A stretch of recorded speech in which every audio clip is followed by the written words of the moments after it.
This car is built for roads like this.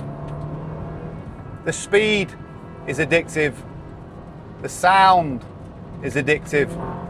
These little lights on the steering wheel really encourages you on.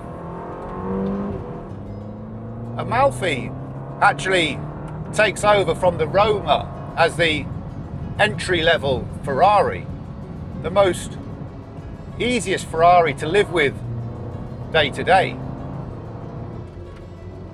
How much is it? 202,000 English pounds. How fast does it go? 199 miles an hour. You're gonna back off before the car does. What does it sound like? Well, you can hear it.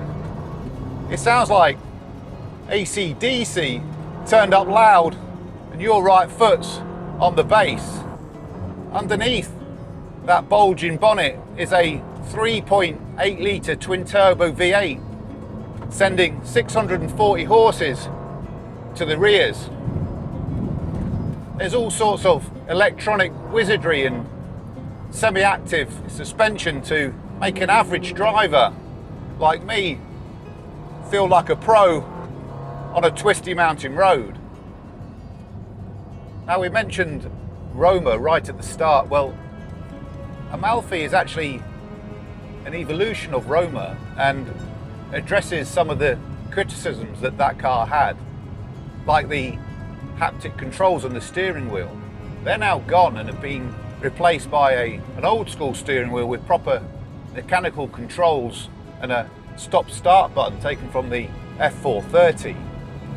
So we really like that. We also like the fact that Ferrari has reverted back to the dual cockpit layout, so the co-driver feels more involved and they've got their own display screen showing speed and revs. This centre tunnel is also new and made of titanium, and it looks like a piece of proper engineering in itself. This car for me is a serious amount of fun that's easy to push fast when you want, or like a pussycat when you come up to a built area in town. It really is a car that does everything all at once. You just enjoy looking at it for a moment while I do some serious research, because this is hard work. This is really hard work.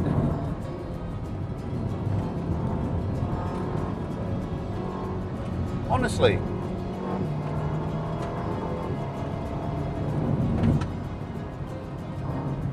I'm busy.